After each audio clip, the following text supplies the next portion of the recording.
get started. Oh, Tom, there are a number of people in the waiting room. Oh, okay. Okay, we will admit all. Okay, great.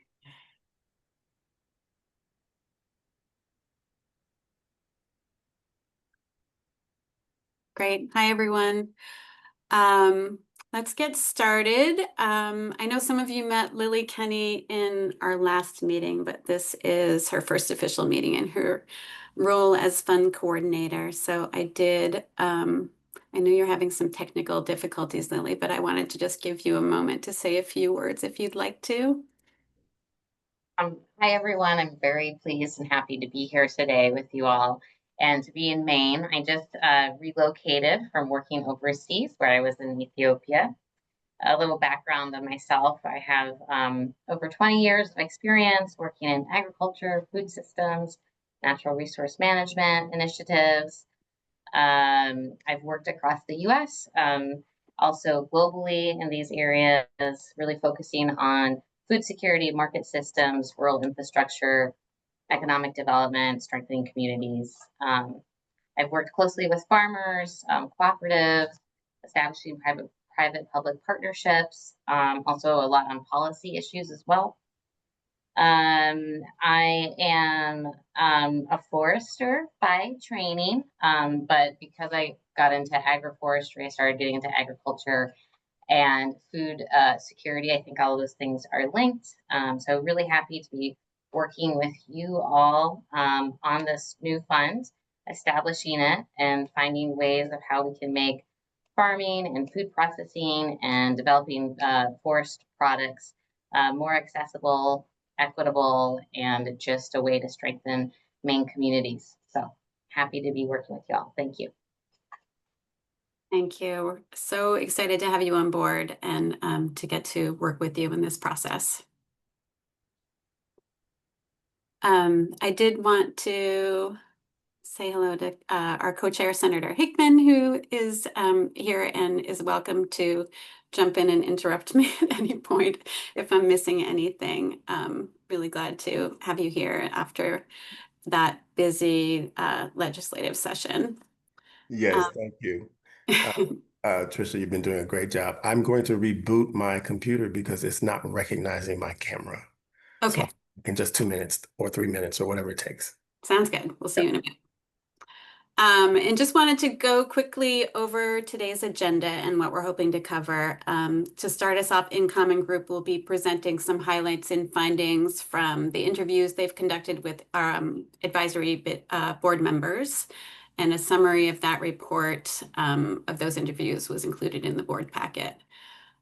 Claire Hawkins will present the initial draft of the program framework that has been drafted by DACF, and that was also included in your board packet. We'll then move into some breakout groups to have some small group discussion about the framework elements, and then come back together to share out some of the highlights of each of the breakout group conversations. And then after that, we'll provide some space for public comments. And then before getting started, I did want to just remind the group of our working agreements for these meetings, which again are included for your reference on page 2 of the board packet. And on the note of meeting attendance, we did also want to just make a clarification that the AAFF-PIF statute allows only 2 of our advisory board members who are commissioners, so Commissioners Beal and Duguay, to assign designees to take their place if they're unable to attend a meeting. So for those of us who are unable to attend a meeting, a colleague can certainly listen in as a member of the public, but would not be able to participate as a member of the advisory board during the meetings. So just wanted to clarify that. Any questions or comments on anything I missed for the agenda? Any additional context from DACF? Nope. Okay. Okay, then I think we can jump into the first item on our agenda, the presentation from In Common Group. Wonderful. Thank you so much, Trisha. Hello, everyone. Good afternoon. And yeah, so today we're going to go through kind of high level, pretty fast pace, the report that was a summary of the interviews that we conducted, and then we'll have some time for discussion afterwards. So I think that Trisha, I will just share. Would it be just helpful if I share my screen? I think that makes sense. Yeah. Okay, wonderful. Let me get this in slideshow mode. And can you all see that? Wonderful. Excellent. Okay. All right. So just a little bit about the background here. We set out to have discussions with the advisory board. Jody had sent out invitations, sort of requests, were asking folks if they would be willing to be interviewed, and we were able to interview 12 of the 16 board members, so not everybody. And if there are opportunities uh, for further engagement on a sort of one-on-one interview basis, we would love to also have that as an opportunity, but we kind of had to move forward with developing the report so we could share back. Provided a question guide ahead of time. The interviews were confidential, so they were only any of the individual notes that were taken were just available to the consultant team in a confidential manner. And then they were coded, analyzed, and summarized. So, and just wanted to reiterate that all the recommendations and findings you see here really were direct summaries from board input. So they weren't the consulting team's recommendations, are really from the board. And I think if you've all taken a look at the report, you'll see that it was a lot of very, very good information, sharings, insights, and recommendations from the board. So just to go over really quickly the greatest challenges and gaps, these are very, very similar to what we heard from what we found in the survey. Infrastructure gaps, capital access, and financial barriers, market and economic gaps like loss of markets, need for product development, things like that. Labor and workforce, no surprise, was another gap challenge. Some board members talked a little bit more specifically about the sector-specific challenges with agriculture, food, and forest products. And then also climate resilience came up as a challenge as well. And then technical assistance, some of the gaps or challenges there, which we'll go into more detail later. So big question is, how can AFPIF help address these key challenges? And board members had a lot of great suggestions here. Some board members talked about using the funds to leverage or match other funds, or to really, using it as a way to maximize funding across the whole funding ecosystem landscape, building distribution and aggregation capacity, as well, including infrastructure that supports multiple businesses, even maybe shared infrastructure systems. Providing low interest loans was something that came up for all the sectors, and there was specific talks about forest product sector needs, as well as food system needs and agriculture needs there. Providing direct small grants, which I think is something we've all been talking about this fund being able to do for equipment, vehicles, low cost capital, low barrier capital needs, supporting growth stage businesses. And this is a theme that came up a few times. So really trying to think about those businesses that are poised to be able to scale and need that support. And offering flexible technical assistance that's really responsive to the sector, whether it's logging or agriculture, supporting market research, so marketing services to help fill some of those gaps, and this will be also talked in a little bit more detail later, and then workforce training and investments.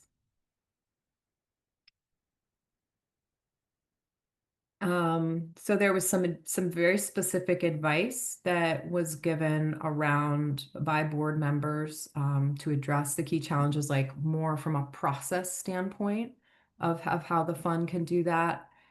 So reducing application barriers, streamlining the process, simplifying access, ensuring grants are accessible, especially to small, under-resourced operations or historically disadvantaged operations. Some folks talked about avoiding kind of free money with no strings, sort of this balance of like, we want the process to be easy, but also we do need to make sure we're doing our due diligence and supporting businesses that are going to use the money well and all the issues kind of that come with those decisions. Not necessarily predetermining sector allocation. I think this is, a discussion we could have more later, but, so it's like, rather than setting a predetermined amount of like 50% for this and 50% for that, or really kind of looking at what comes in from the applications and then kind of allocating it based on the actual demand. Blending TA and capital was talked about by quite a few board members, and then just really collaborating with other organizations and learning from models. And we've already seen, with several presentations already in that area of really trying to learn from what else is happening in Maine and in other states.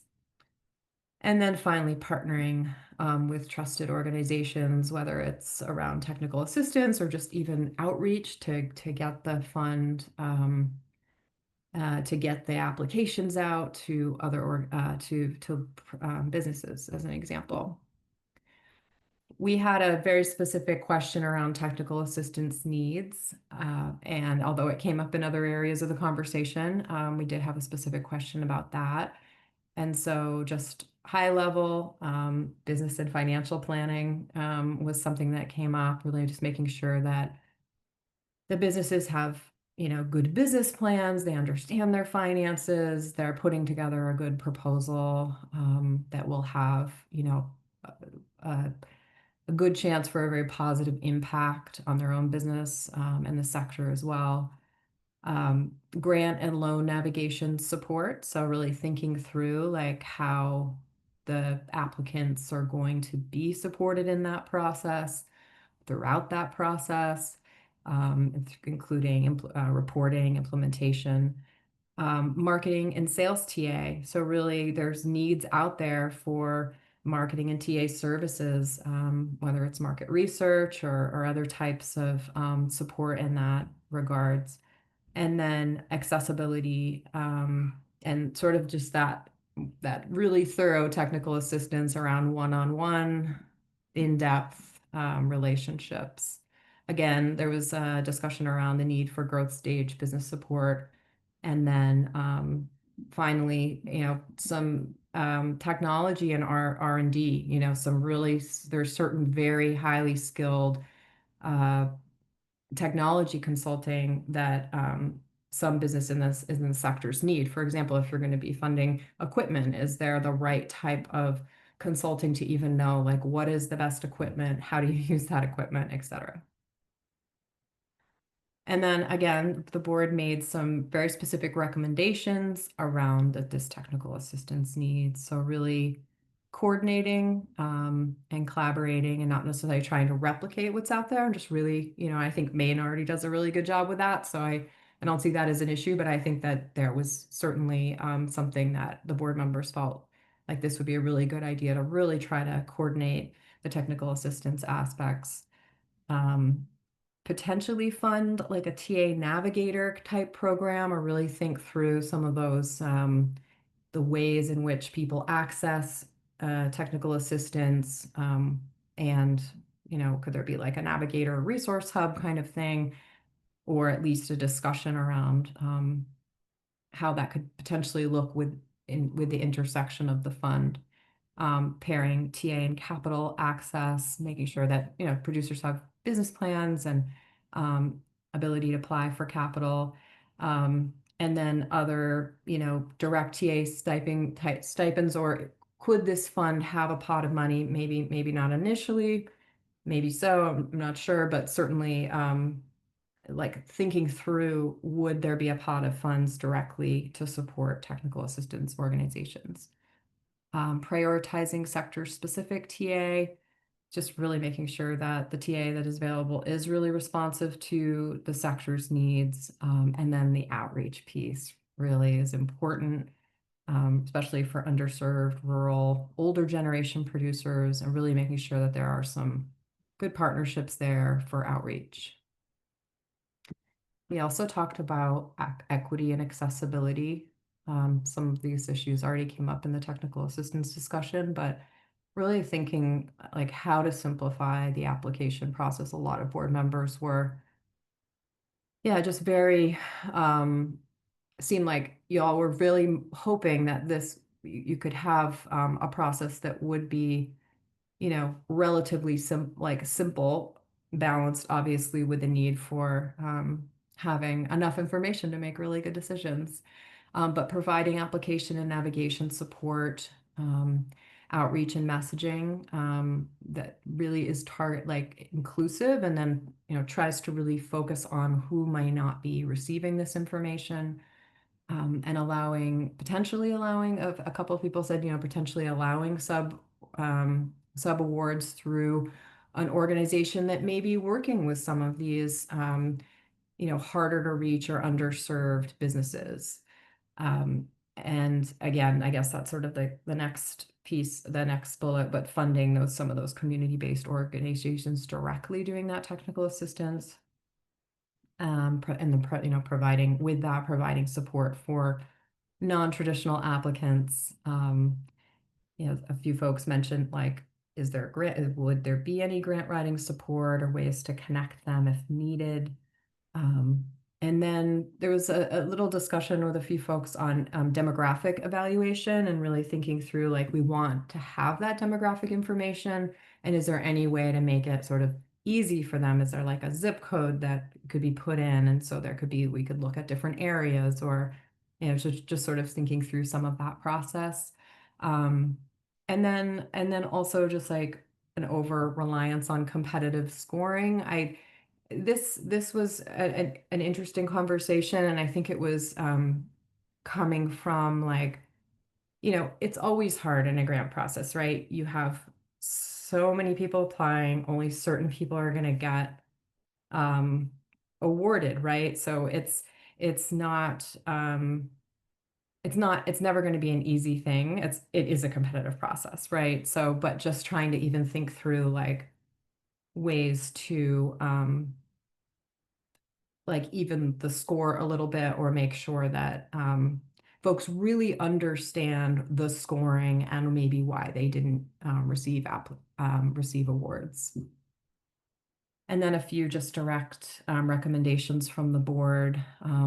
Really think through how you're defining equity. It is in Maine statute, and it is in there is already a definition around underserved groups in the AFPIF statute. But I think it's also important to have that discussion of, like, how are we really thinking this through? And also, like, the balance between the easy application process, yet making sure that you're also getting that data and building that trust to make sure you're serving the groups you want to reach, and helping assure there are just those low barriers to entry. Could there be phone support, things like that? Culturally and linguistically appropriate outreach, translated materials, and then again, I think also working with those partner organizations that may be working with applicants that speak English as a second language. And then just in general, again, that sort of TA infrastructure around what is out there, making sure that the field of TA that's out there can be potentially accessible to applicants, and also thinking about the reporting side of things too. Some board members brought up like other ways that there could be any alternative reporting requirements, or at least some simplified reporting requirements. So how are we doing for time? I think we have a few more slides. I'll try to be quick. Think I'm not going to get into all of these details because you have this in the report. So I'm just really just going to say a couple of things about this and the next slide.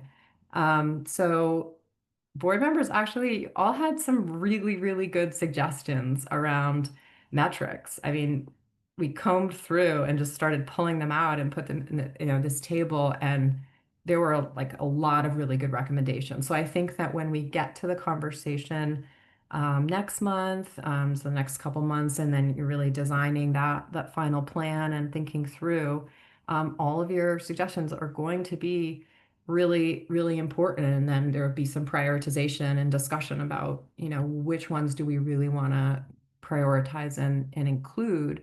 And maybe it's the kind of thing where you say like, pick, a few from this area that you want to focus on for the applicant. And there's a variety of ways you can do that. But obviously you see on the screen a lot of different areas, including like some storytelling and qualitative impact, which I thought was really interesting.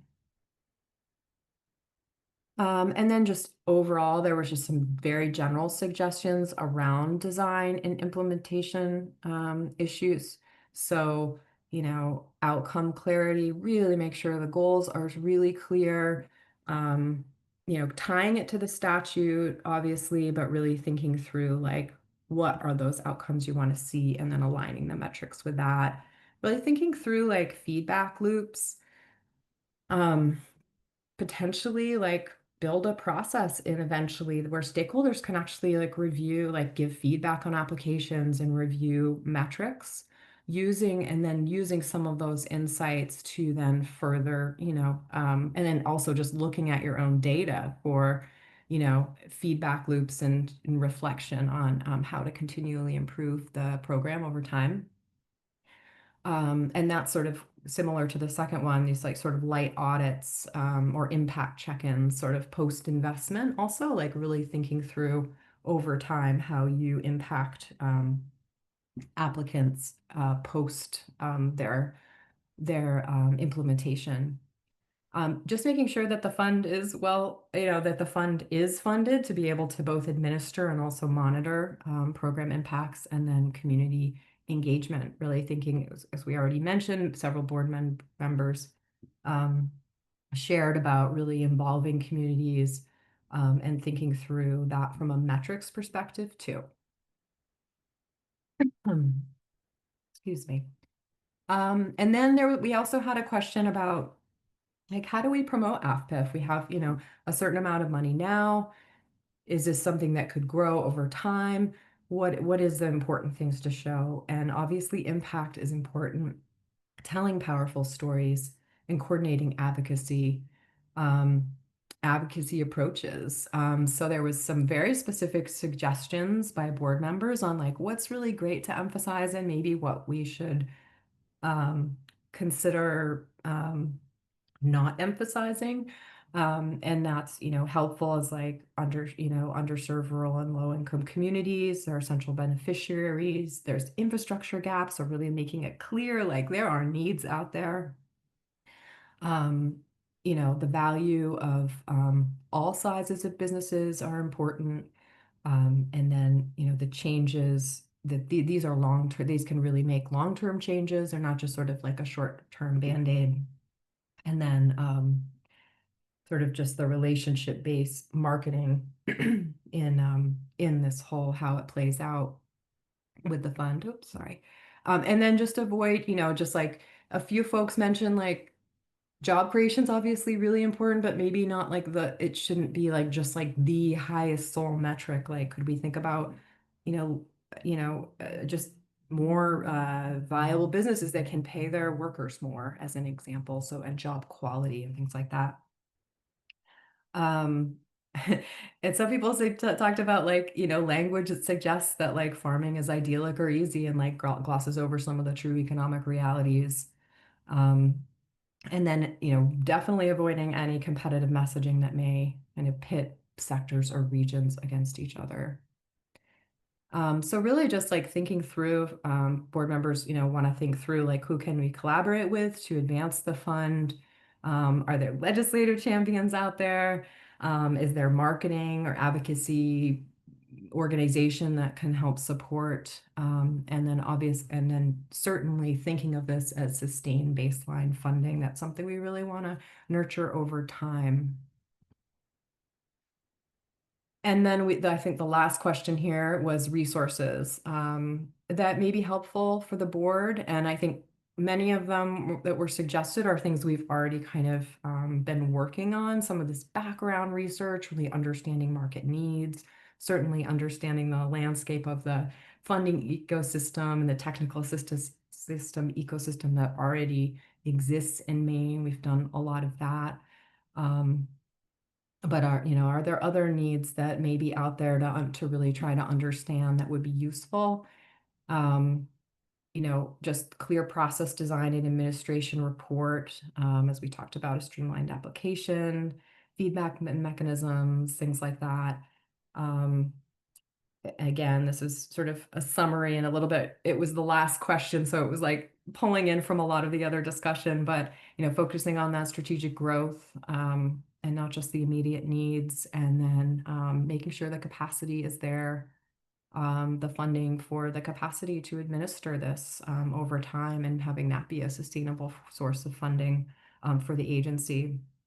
And then considering regional needs and really considering like what are the different needs out there. A few board members brought that up as well. And then just continuing to build trust and shared understanding amongst the advisory board members. I just want to highlight a few divergent views that were, I don't think, are irreconcilable at all. It was just interesting to see like that everybody has their own unique perspectives on things, which is the beauty of this board, I think, is really bringing together that diversity. And so some people really were thinking like this is like strategic long term, but other people, were like, there's a lot of really immediate needs right now. So I think that that's a great point of discussion potentially for the future. Some folks were like, we should be serving newer, younger businesses, startups, and then other people are like, really need to like focus on scaling established businesses. So I think we could do both. But I think all of these are a both and not necessarily either or, but it's interesting to note that the diversity of interests and opinions. And then the role of the fund in providing TA. It's like, what does the fund provide for TA versus what other organizations are already doing that could be supported?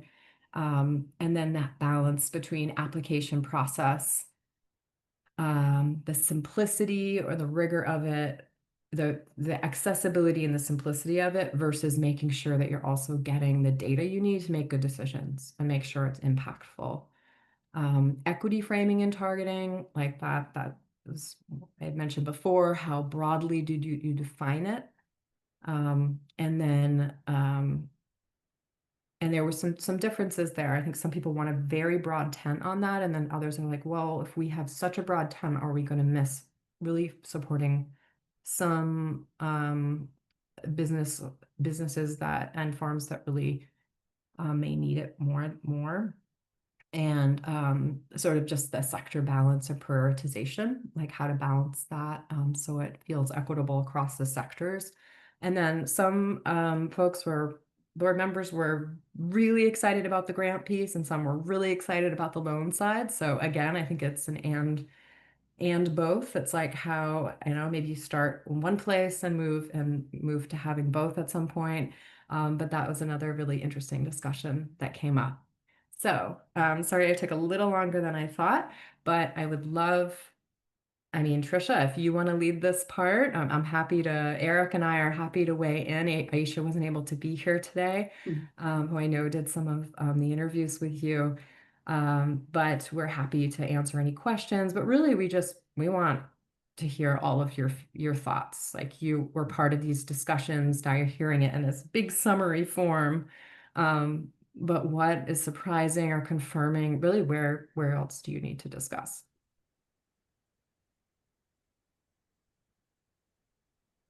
Thanks, Erica, for having all of those conversations and pulling all of that together. It's such a great resource. Do folks have comments or questions for Erica? We have a few minutes, and it'd be great to have a discussion about this if there are things jumping into people's minds right now.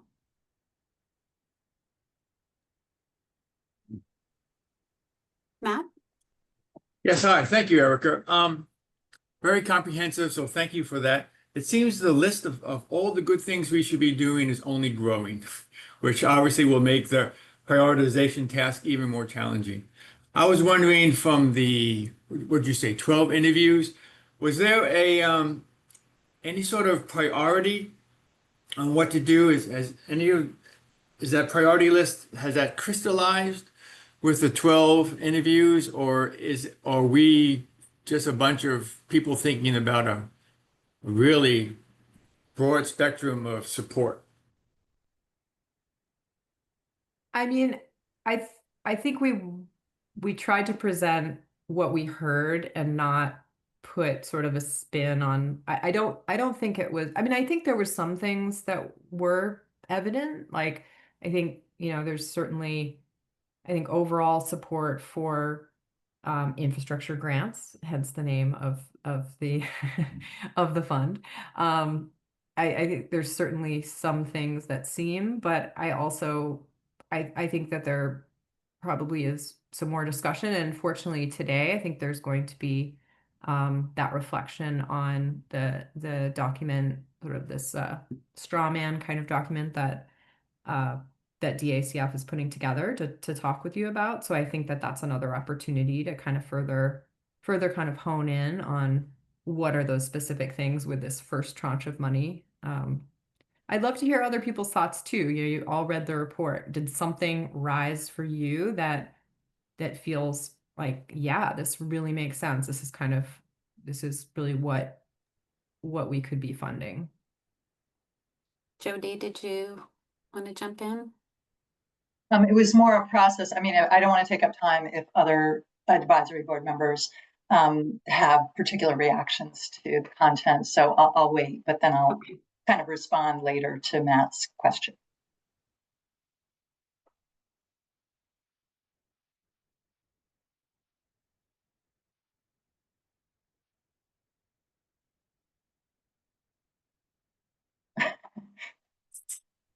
Oh, Amy?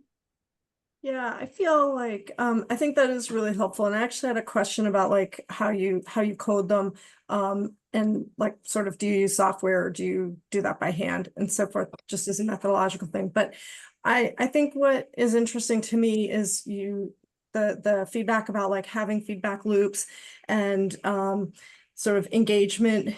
Of course, the slides aren't up now for me to reference, but that and sort of what we objectively know about where the needs are.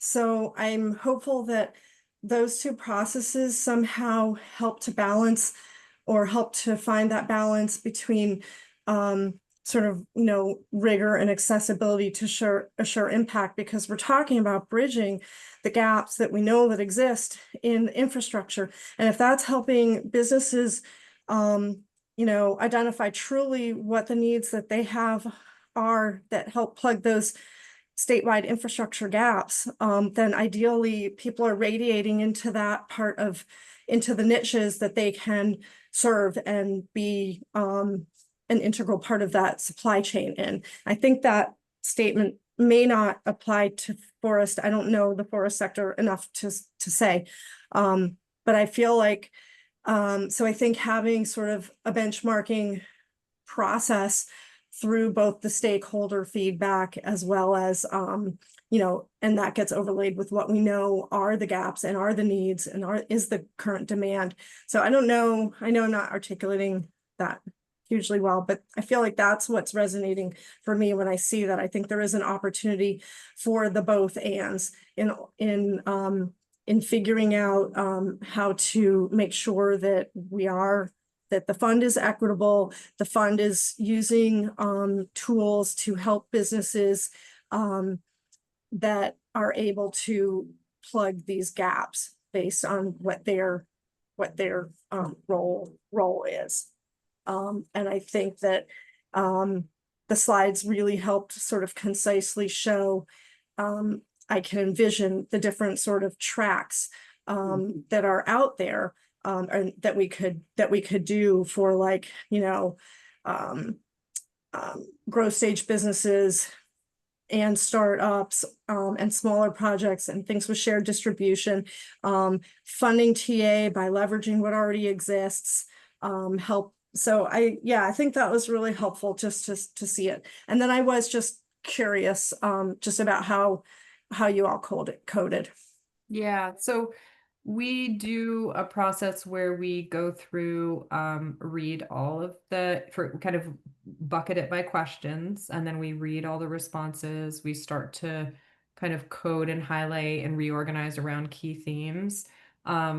We also do scrub the data, and I don't know if we did it for every question. Sometimes we have run it through like an AI program to just sort of like see, like, okay, did we get this key themes right? And occasionally it has found a few things or like organized things slightly differently than and sometimes we'll apply it back, but we didn't do that for all the questions this time. So it was mostly done through that sort of coding. Then we do a lot of moving around of the information to try to really see what those buckets are. And then sometimes we'll collapse buckets because it's like, well, those comments are actually really similar. Yeah, so you're actually doing that like in a and I say this in a positive way, in a sort of like old school way. You're not using like NVivo or some kind of software that's sort of doing that for you. And the three Yeah, of you we are all sort of- involved in that. Yeah, we have used NVivo in the past, Okay. but we often find that like if you just really start to read through and play around with the information and sort of weave it together that way, it can be a little bit more reflective of the actual intent. And then just because we're so deep into it, we also kind of are able to understand the context a little bit more. Thanks.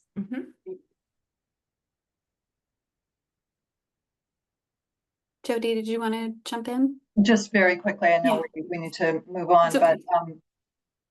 but that to Matt's question, I think that is what DACF staff are seeing as their essential role, is pulling all of the information together and trying to pull forward the things that appear to be the most dominant perspectives, and then putting it in some synthesized, concise form for you all to noodle over it and decide whether we got it right, and where we didn't get it right, tweak it again. And so that's sort of the purpose of the next presentation and breakout groups, and then sort of doing that same thing over the next several meetings to try to get clearer and clearer. Right. Erica, just to clarify, if there are some advisory board members who didn't get a chance to speak with you, there's still opportunity for that. Is that correct? Yeah, so I actually had a slide, but I pulled the deck off that just talked about next steps. So some of our next steps are to do a suite of interviews really focused on the accessibility and equity pieces. And so I think we would love to interview any board members that we haven't as sort of part of that. We could also work to also incorporate that back into this report. So I think there's absolutely an opportunity if people are still interested, definitely. So we will be doing that really as a next step. And then also we'll be working on really pulling your recommendations around metrics into kind of a series, a discussion question. So not a report right away, but a series of discussion questions that we can go through in the next meeting. And so that will be a little bit more of like a working session where with some small groups perhaps, where we're really diving into the program metrics and the evaluation and the criteria for choosing applications. I have a question, Erica. How do I know if I'm being interviewed or not? I'm not sure if I'm part of the people interviewed or not. Yeah, no, we didn't get a chance. I think Okay. that we were going back, we were doing some emailing and we didn't get a chance to connect. So, Okay. and I know also Senator Hickman was in session, and so it was really tough time when we were doing these interviews. So please I can put my email in the chat. I'm happy to also, if you're interested, send you a direct email. Sure. Absolutely love to talk. Okay. Okay, I'm that's really great. interested in doing that. Okay, that's great. Thank you so Yeah. much. Yeah. Great. All right. Thanks again, Erica. And hopefully the slides that you shared will also be available. I know we have the report, but that summary is also great. I do want to move on to the next item on the agenda and the presentation from Claire. Great, thanks, Trisha. Can you hear me okay? Is it all right if I share my screen? Yes, do you have the permissions? Oh, it looks Working. like I do not. Permission granted. All right.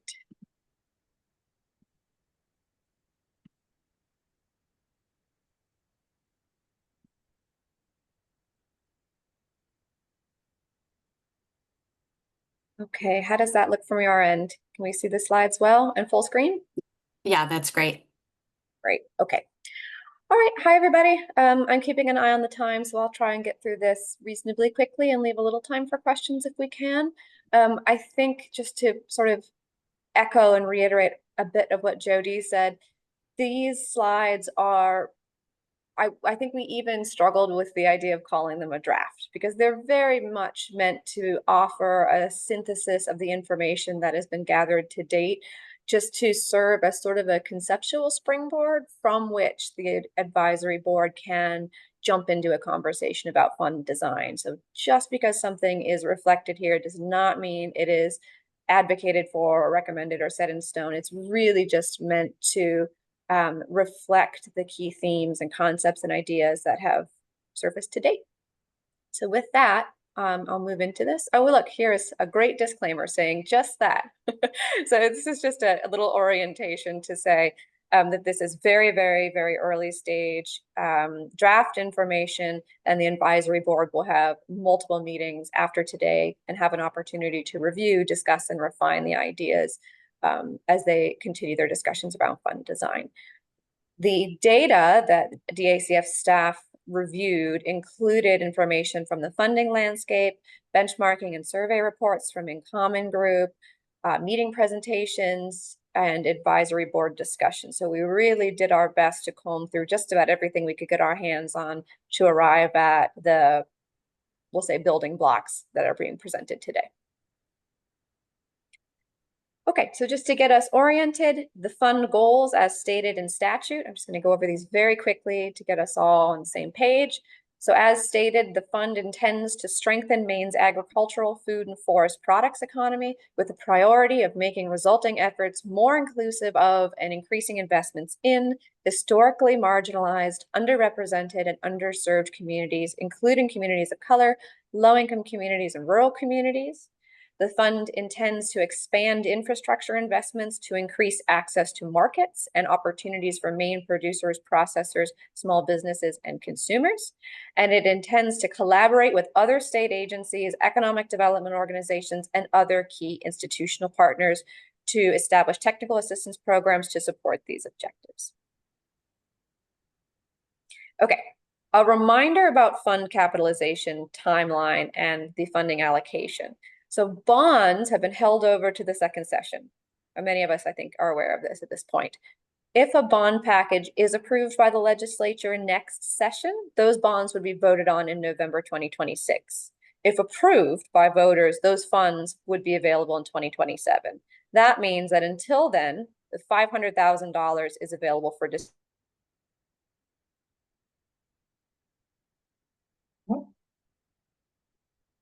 And we'll need to consider how to best utilize that initial allocation in a manner aligned with the stated goals. Ooh, I just got a little note that my internet connection is unstable. Am I breaking up at all? There's a quick blip there, but you're back. Okay, let me know if it gets worse and I can try and maybe I'll turn my video off. Okay. Sorry about that. Okay. Possible financial instruments. I think this is where it starts to get sort of interesting in terms of concepts that keep floating to the top from our discussions. Based on the information that we've gathered so far, it seems like the broad scope of intended impacts and desires of this fund could be pretty well supported by a two-pronged approach that offers both grants and loans. And those grants and loans would have certain structural characteristics that we'll walk through in a moment. But I've heard in at least a number of group discussions and seen reflected in quite a lot of the information and reporting we have available that there are at least two, perhaps more, very distinct sort of types of demand for public funding for natural resource infrastructure as targeted by this fund. It's often smaller grants required by perhaps earlier stage businesses or businesses that have lower investment scale needs. And then on the opposite end of the spectrum, there are more established, more mature companies or companies that require access to more funding at higher levels, whether that's financing or something else. And so being cognizant of this, it really seemed to shine through the data that this two-pronged approach could consider on one side grants that have limited or no match requirements. So for example, 25% match requirement for grants over $25,000. And in addition to having limited or no match requirements, they're not reimbursements. These grants would be paid upfront to the grantee, either in full or a significant portion upfront to enable those capital investments. In addition to the grants, this fund could also consider loan offerings, specifically loan offerings that are low interest, accept a lower collateral threshold, accept a lower credit score, offer flexible terms. This is important. So meeting businesses where they are, offering adjustable payment schedules, perhaps based on timing, loans that can be subordinated to other debt, and loans that potentially are forgivable if certain criteria are met. And I think we can talk more about this at some point if there's time, but it's interesting to see some of In Common Group's latest presentation touch on this idea of seeming reticence to offer quote unquote free money. And so instruments like a forgivable loan, they can offer a higher protection or lower risk at this higher level of investment by being potentially forgivable if certain criteria are met, and otherwise remaining debt vehicles in the event that those criteria are not met. So some interesting, I think, parallels going on here. Okay, considering funding thresholds and allocations. So this starts to get toward priorities a little bit. So a few possible approaches to setting thresholds that were reflected in the data collected to date. It's possible that the fund could establish two tiers of funding, so small grants and or microloans up to a certain amount, whether that's $5,000 or $10,000. We need to stress test that a bit more to understand what types of investments and therefore how much would be required for that type of instrument. And the second tier in this case could be larger grants or loans, again, determining the scale of those grants or loans based on our demand information. So they could be $25,000, they could be $50,000, maybe more. When the fund is further capitalized, that award size could be increased. So this is also, I think, drawing a parallel to the experience of the Vermont Working Lands case study, wherein the Vermont legislature may allocate different sums to, or different levels of funding to support the Working Lands Fund year over year. And the fund then makes decisions about their priorities and how they will disperse their capital based on what they are allocated. Okay, more on how to allocate funds. Here are a few more example approaches that came up in the data. One approach is to earmark a certain percentage for applicants who self-identify as part of a historically marginalized, underrepresented, or underserved community. Another approach is to earmark a percentage of funds for technical assistance, given the potentially greater restrictions on future money. And I think Craig's on the call. If we have more questions about maybe the nuance of how bond funding can or cannot be used to support technical assistance versus other types of maybe capital assets or hard infrastructure investments, we might be able to talk a little bit more about that. But the recommendation or the opportunity here is to consider earmarking some portion of funds for TA, knowing that not all resourcing for the fund in the future will allow us to cover that. A few notes on application process. So based on the feedback to date, the fund design process could consider the following. You could consider developing a relatively simple application form to minimize the application process serving as a barrier to less experienced applicants. So for example, if it was a smaller funding tier, maybe a smaller grant, that could potentially be a simpler application form. You could consider providing program assistance through targeted outreach and support for the application preparation to ensure a robust pool of applications from underrepresented communities, including support for applicants who have limited English language skills and or computer literacy. And then we also just wanted to note here an observation from our AIIP implementation experience, which is to refine outreach and communication strategies to promote funding opportunities across all Maine counties, particularly to areas and communities with historically limited representation.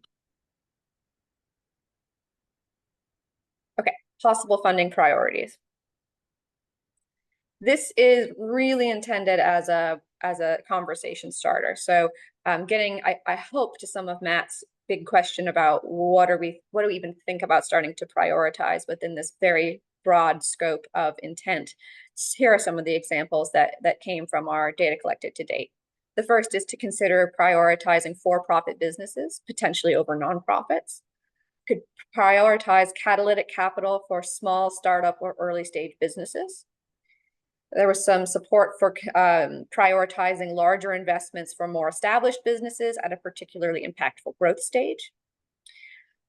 Technical assistance, particularly business TA, defined by applicants to address their specific needs. And prioritizing technical assistance could be implemented through requiring or having technical assistance be a condition of an infrastructure grant or loan.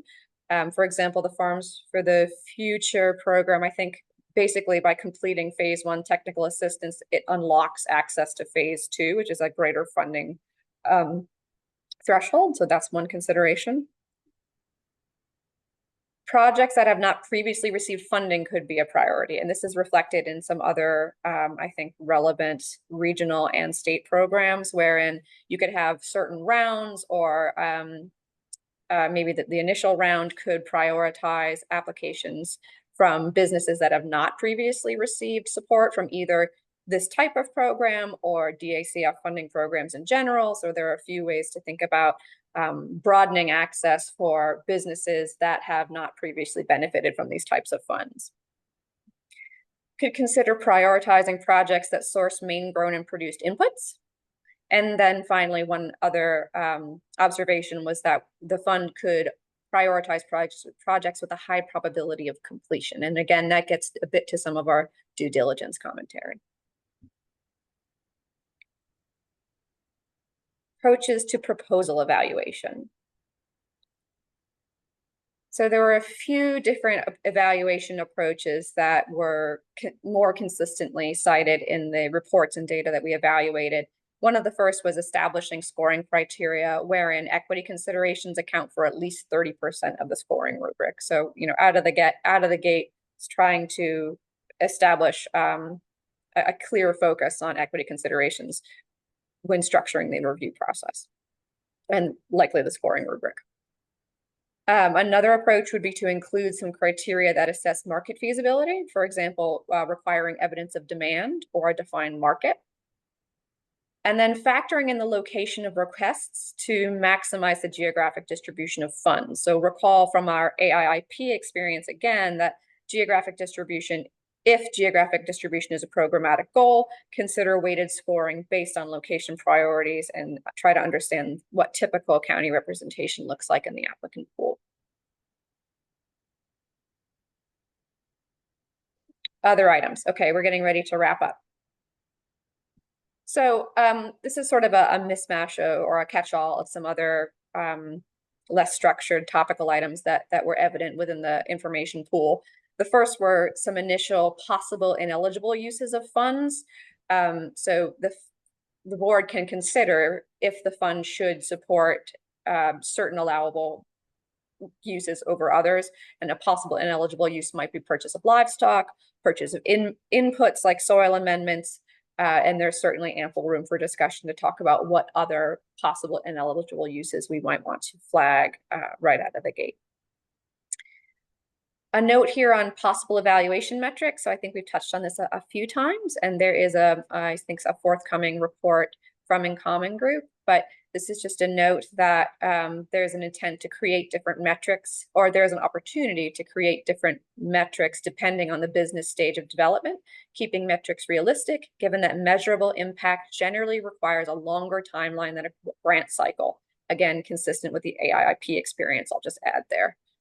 Consider a standard project period that is longer than 1 year, and capitalize on the opportunity to collect stories of impact to help build the case for future funding. Last slide. So a few notes. There is probably a need to add further consideration. Oh, definitely a need to add further considerations relevant to forest product sector.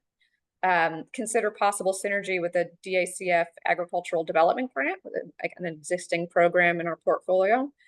And then again, the note that In Common Group will be generating a report on evaluation metrics specifically. So there will be significantly more detail on this at a future meeting for the board to discuss. Jody, if we have time for questions, that's great. But is there anything else that I missed or anything you'd like to add in?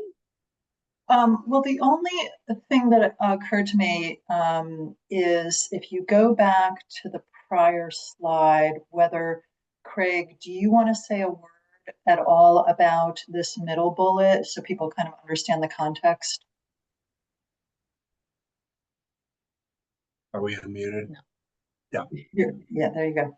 Yeah, sorry. And just not to do the stage management out loud, but Tom, I just sent an email because Lily and I are sharing a computer. If you could reassign my breakout responsibilities when the time comes for that to either, I know Michelle or Elise are on the line as well, because we can't both do that from here. Anyway, I guess simply put this, and Michelle, actually, if you want to weigh in, that's fine too. But this goes back to, I think, one of the very first things that Erica flagged, which is this idea that should the fund just be, doing things that other tools don't do. And there is this possibility. We do have this ag development grant fund. We do have an example in other places in the department where we sort of stage our financial assistance or our technical assistance tools, where you can, for example, with Farms for the Future, you get a planning grant and then you can come back and ask for a bigger loan once you've got the plan. We do that with the Healthy Soils program. And so is there a possibility where ag development grant could be sort of the springboard to AFPIF funding, let's say, if that becomes the bigger pool of money? So it is a thought that our tools can work together and provide a bridge. Now, not all of the eligible uses for AFPIF will be eligible for ag development grant because it is not a forestry tool. But just a thought that we can think about how all these pieces fit together.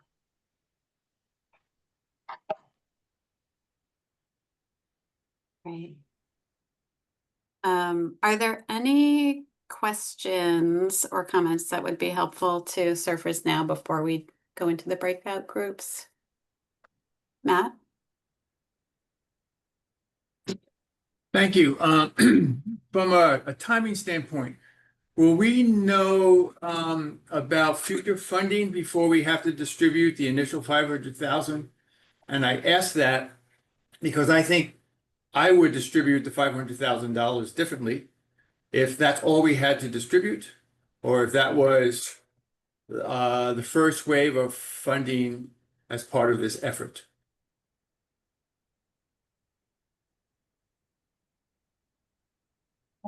I can weigh in with a perspective, which is not the perspective.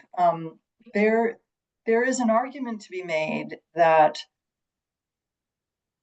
the distribution of these funds and seeing the result of the distribution of these funds creates a story that is compelling to interest voters or the legislature to support additional funding. So because we would not know the outcome of the bond question until November of next year, my gut tells me that you may want to make funding decisions prior to that and have the results of that work visible. There are many ways to argue that, but if I was the voting person, that's sort of what I would likely recommend. Amy?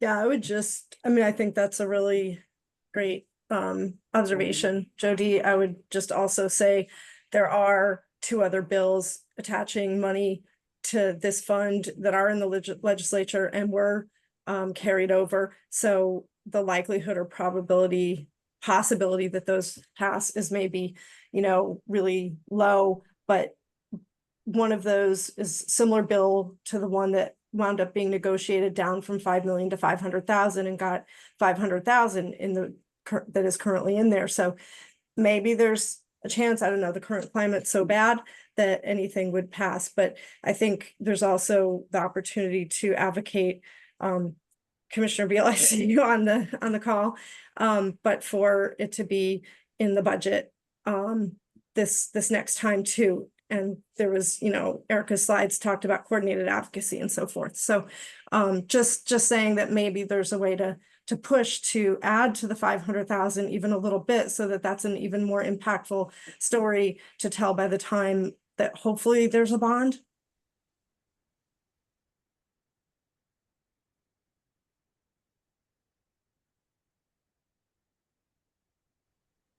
Points, Amy. I'm just wondering, I feel like I would like to get us into the breakout groups so we can continue these conversations. Are we all set for who is going into which group? Eric? Just review that really quickly, but sounded like somebody. Well, I'll just review this quickly. Yeah. So based on who I believe I've captured everybody who's here, and if I miss you, please call out, that we would have a farm group with Tricia, Sarah, Senator Hickman, and Muhyiddin.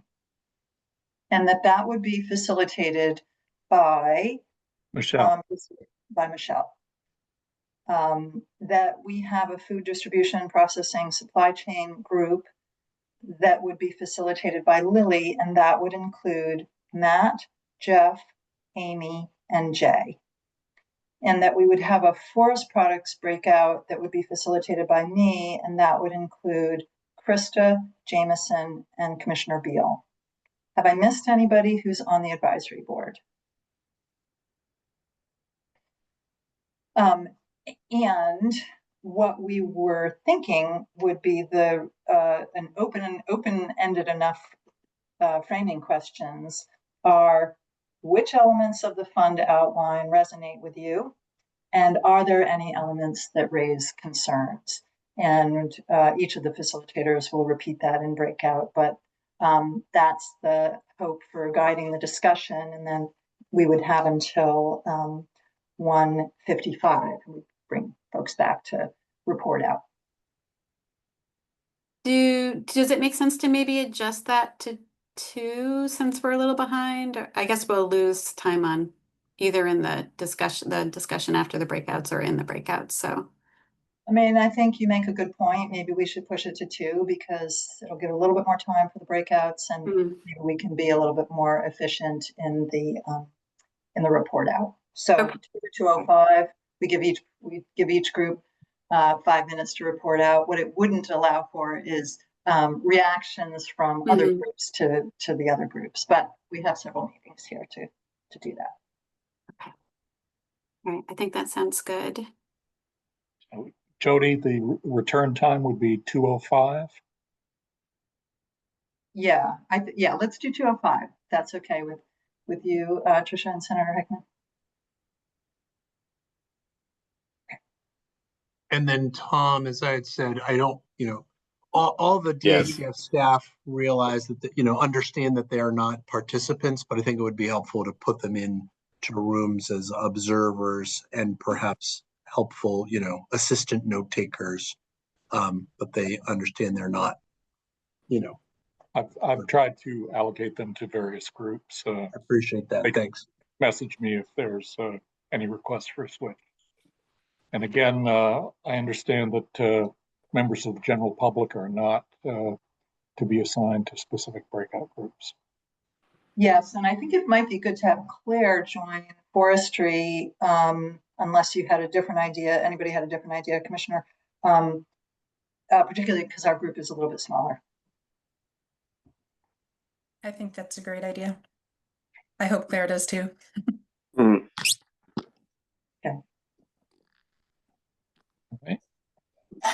Are we ready to go? I think we're ready. Okay. Hold on to your chairs. Rooms are now being opened.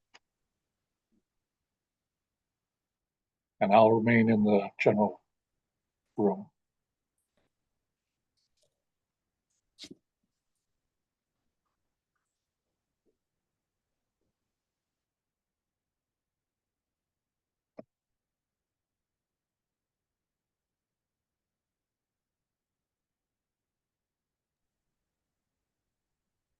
Hey, Tom, can you put me in with the forestry group? I'm sitting in for Dana Duran. All right. Let's see what I can do.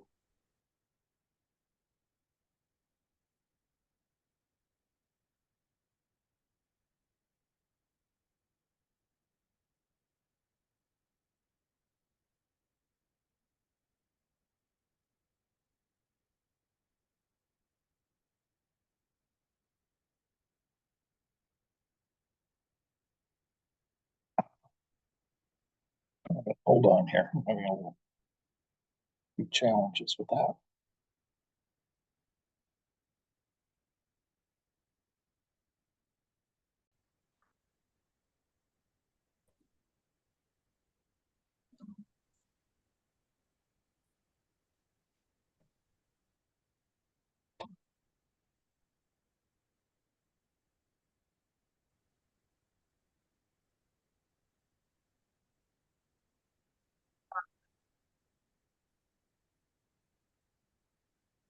Do we have everyone back?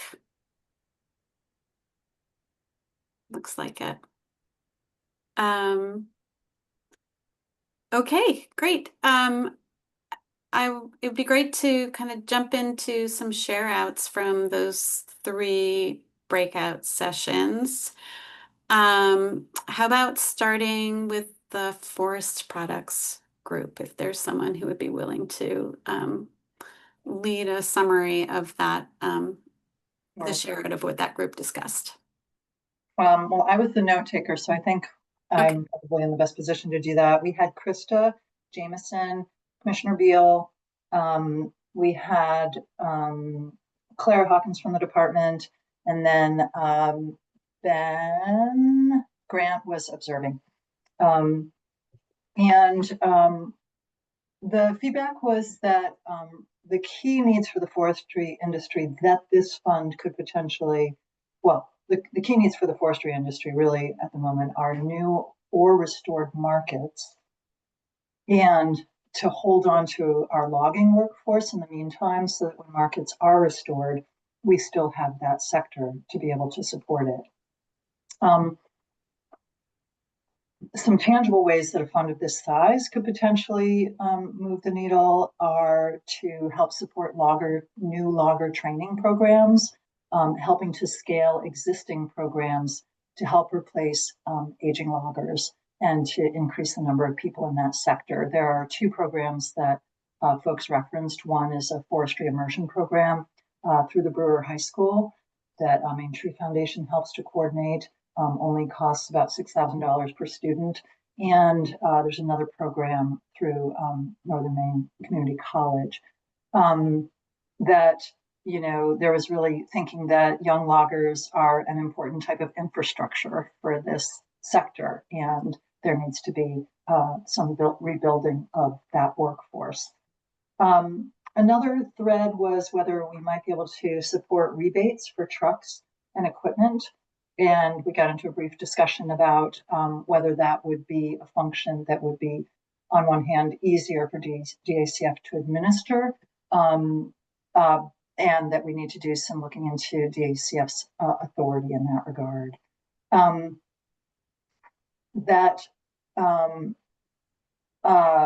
One member of the group just referenced LD 798 that would support a new CLT manufacturing facility. And there is an entity interested in building a facility in this region of the country. Both Maine and Massachusetts are sort of under consideration. It's a huge ticket item, but that by finding ways to support that effort to rebuild markets for spruce and fir, that's very much needed because sawmills at this stage for those species are working at just 60% capacity. That perhaps on the TA front, the forest product sector, the focus could be more on startups, so supporting, again, new entrants into the logging sector. There was some discussion about the need for transition planning within that logging sector as well, and that TA could be supported in that regard. Generally speaking, last 3 points is that there is, largely a preference for loans over grants in this sector. It would enable the fund to be recapitalized, and that really there's a niche for a loan fund that has a higher cap than the direct link loan fund that currently exists has, and could provide lower interest. So there is a need for that, and where this fund could be helpful, I think is worth attention. And then there was just a brief conversation about whether the funding thresholds that were put into the draft were appropriate. In some ways it wouldn't be a drop in the bucket when you're talking about enormously expensive logging equipment, but in terms of supporting individual logging training, for individual students, it could be extremely impactful to have small grants or small lower threshold support. And one flag that in the draft outline, there was a note to make potentially have businesses take priority over nonprofits. But if the logging training was to be supported, those programs are actually 501c3s. They're not individual businesses. So we just kind of keep aware of that. I think that was it. Did I miss any critical points from that breakout group? Great. Maybe we'll move through the 3 groups and then hold any questions until everyone has had a chance. Does someone want to report out from the food distribution group, if that's what we're calling it? Sure. So we had a couple enduring themes, so I'll just go through them. First, we started, kind of hashing out funding instruments and eligibility. There was also support, like the last group, about prioritizing new applicants for funding.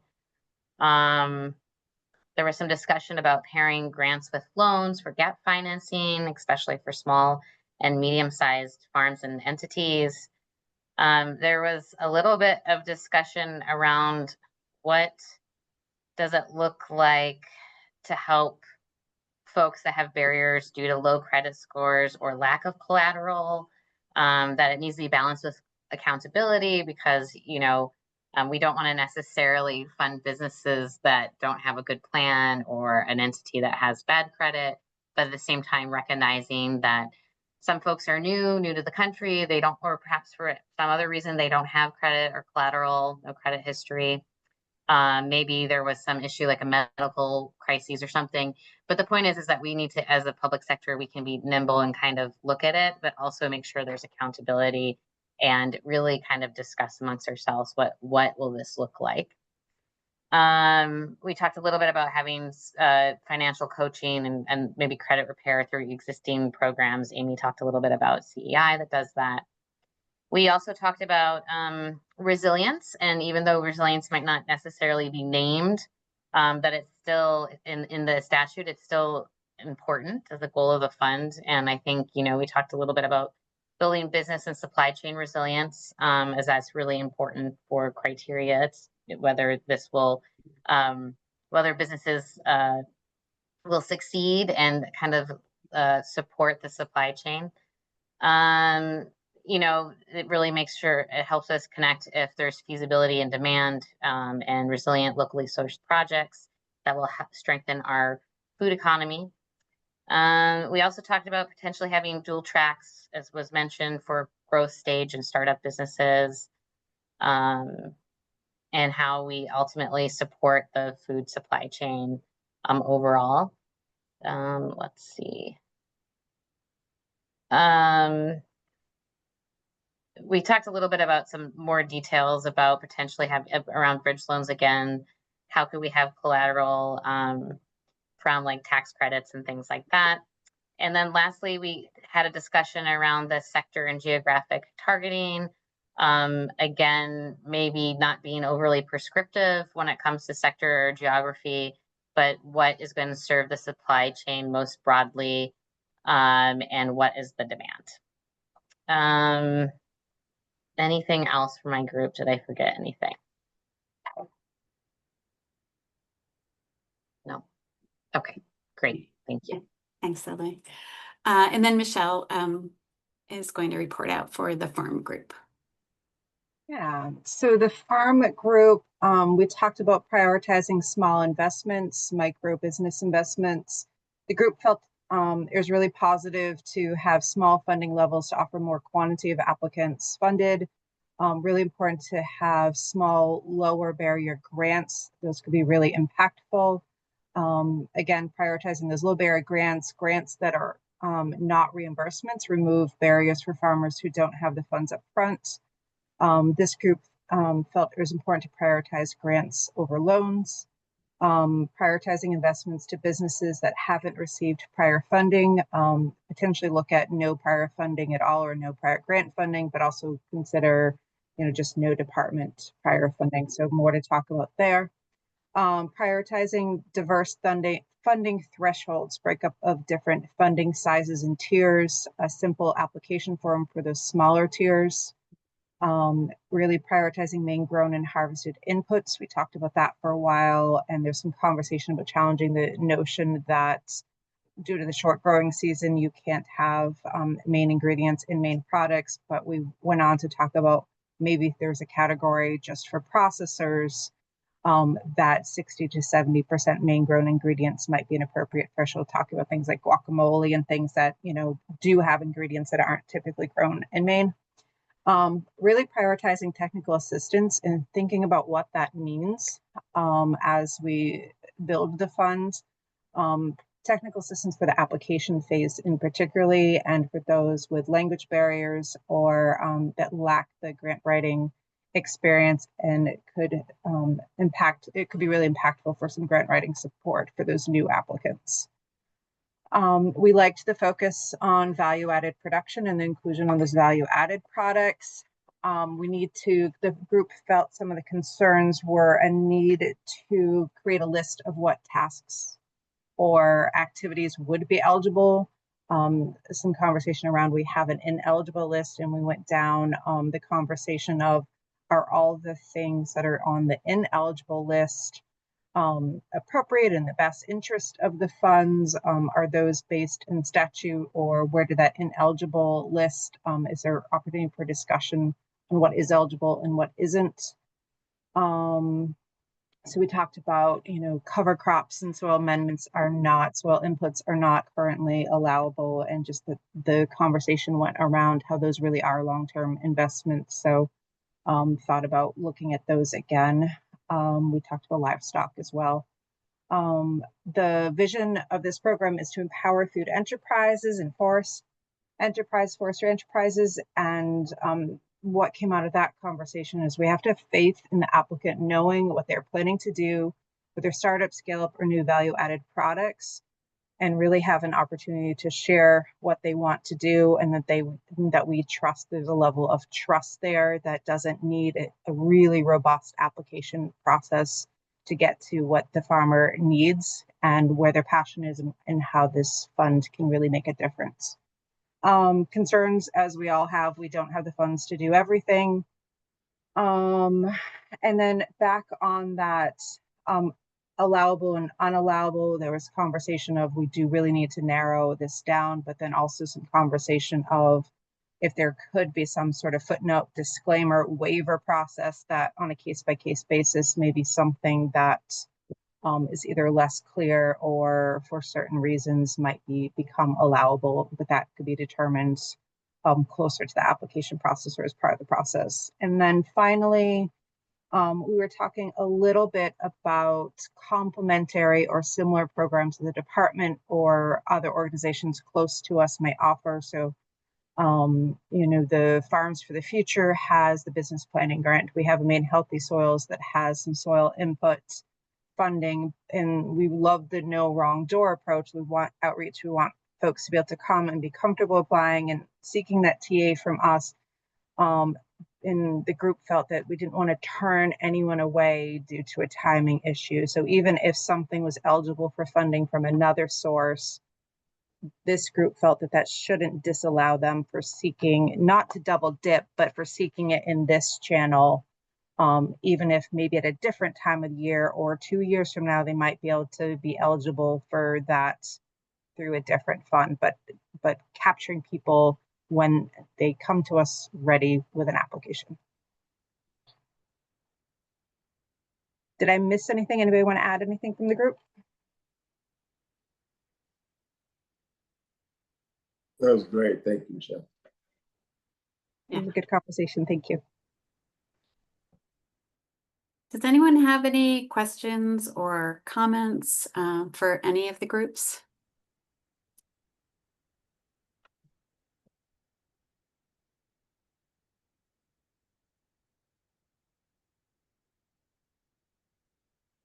I have a forestry question. From the slides, it had said there was a 40% reduction in timber harvesting capacity in the last 5 years. And I just heard also Joe D report out that there's mills are at 60% capacity. I don't know if they're related, but if anybody has any insights on why.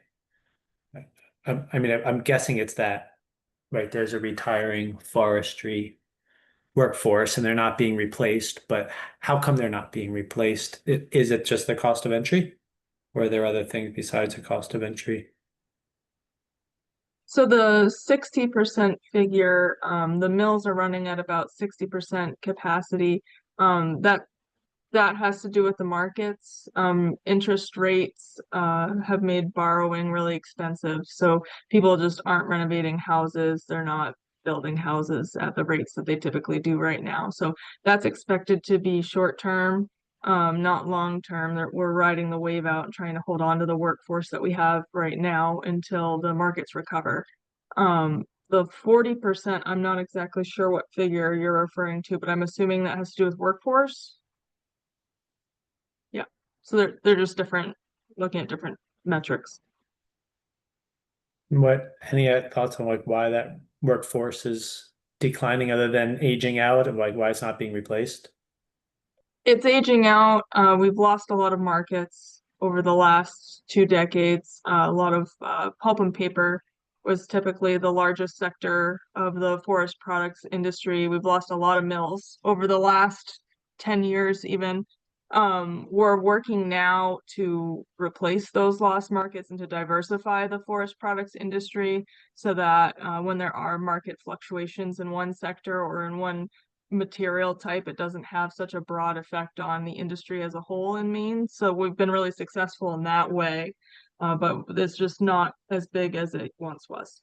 The mills that are here are expanding. Sappi just finished a $500 million retooling of their paper machine number 2 so that they can double the amount of packaging material that they're producing here in Maine.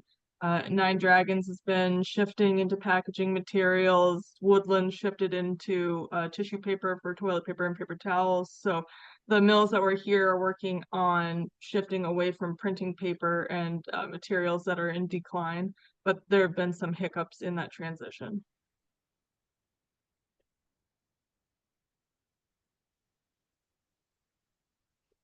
Thanks for that. I do want to just make sure we're leaving a couple of minutes for public comment. I know that there are a few members of the public listening in, and if there's anyone who would like to make a comment, you can feel free to turn on your camera.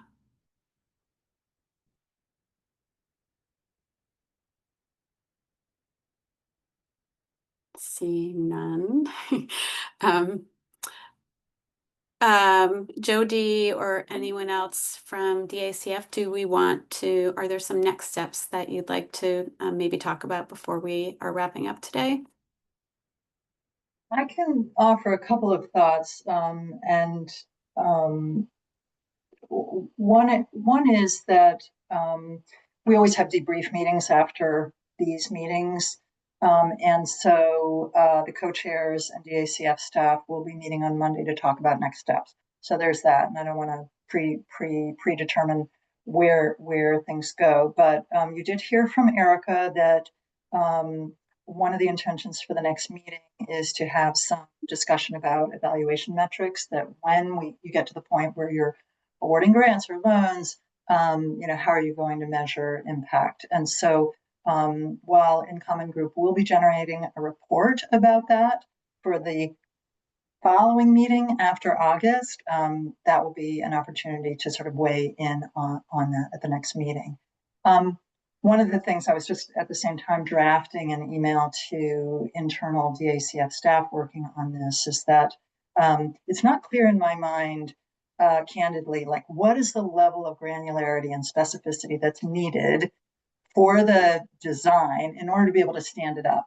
And, I think in an ideal world, we're providing enough flexibility over in the near term to be able to not constrain decisions for when the fund is further capitalized. So I'm bumping up against a little bit against the limits of my own experience with large fund design to think about how specific one needs to get. We have that expertise in-house, and so I think that is an internal discussion that needs to be had, and whether that happens shortly after the meeting with the co-chairs next week or before, probably after. But that's where my head's at now. We want to make sure that whatever we put into the next meeting materials in the meeting packet is different and more advanced and more responsive and responsive to the feedback that we heard today. But I'm not clear in my mind yet as to how specific it needs to get in order to stand it up. So not to make y'all nervous, but just that's we'll figure this out. But anyway, others, Lily, Craig, Commissioner Claire, if you had any thoughts to add to that.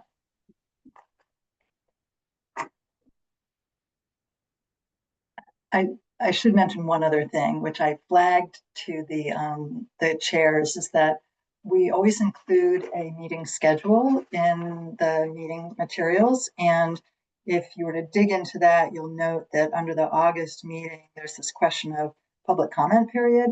And I think the intention is that whenever we do get this, in the next couple of months, when we do get this fund outline to a point where y'all are comfortable with it and it feels like the level of detail that's needed, it would be good to be getting public input into that. Usually those public input processes are 2 to 3 weeks long. So whether that needs to bump by 1 month the kind of decision-making point of like finalizing this is an open question in my mind. And whether that has any impact at all on whether you decide to meet in person in October in Brewer or shift that and meet in person in November. So these are kind of moving pieces that are under consideration as well. I just wanted to flag the point of public input. Right. Yeah. Thanks for mentioning that. Any other super quick comments before we wrap things up? Just to piggyback on what Jody said, I think, and this is an iterative process, and if you look at the different meeting packets from meetings past, you can see how things are getting fine-tuned over time, and how there is momentum and progression. So I do think that we'll get to the point where, based on feedback from the board, and we can start getting feedback from others in different ways as well, we'll be able to have a really inclusive and well-designed fund to pilot the money that we have for now. Thanks. Okay. Well, our next meeting is a virtual meeting on August 27th, same time. And thank you all for your participation today. It was a good meeting. And we'll talk to you all soon. Thank you Thanks, all. everyone. Thanks, Thanks for everyone. facilitating, Trisha. Okay, bye.